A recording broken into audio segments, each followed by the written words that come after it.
لا الہ الا اللہ پڑھ لا الہ الا اللہ۔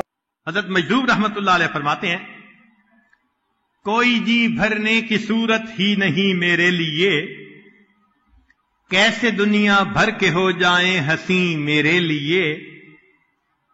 اب تو ذوق کے حسن اپنا یوں کہے ہو کر بلند، حسن اوروں کے لیے حسن آفری میرے لیے۔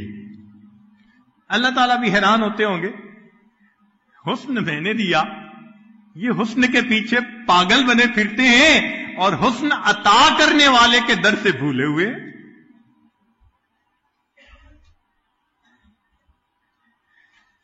تو انسان کے دو انداز، یا تو وہ اللہ کا دوست یا پھر اپنے نفس کا دوست۔ سہل تستری رحمت اللہ علیہ جس بندے سے بھی ملتے تھے اس کو کہتے تھے یا حبیب، جس سے بات ہوتی اس کو کہتے یا حبیب۔ اذا تکلم مع انسان قال یا حبیب۔ تو کسی نے پوچھ لیا کہ آپ ہر بندے کو حبیب کہتے ہیں؟ فرمانے لگے کہ اگر مومن ہوگا تو حبیب اللہ ہوگا، اور اگر منافق ہوگا تو حبیب ابلیس ہوگا۔ تو میں اس کو حبیب کہتا ہوں۔ تو محبت کا حقدار فقط اللہ رب العزت کی ذات ہے۔ حرم بن حمان رحمت اللہ علیہ فرماتے ہیں المؤمن اذا عرف ربہ عز وجل احبہ۔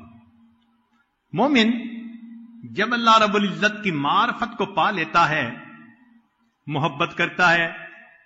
وَإِذَا أَحَبَّهُ أَقْبَلَ إِلَيْهِ، جب محبت کرتا ہے اللہ سے تو اللہ کی طرف بڑھتا ہے۔ وَإِذَا وَجَدَ حَلَاوَةَ الْإِقْبَالِ إِلَيْهِ، اور جب اس کو اللہ کی طرف بڑھنے کی لذت ملتی ہے، لم ينظر إلى الدنيا بعين الشہوة، شہوت کی نظر سے دنیا کی طرف دیکھتا ہی نہیں ہے۔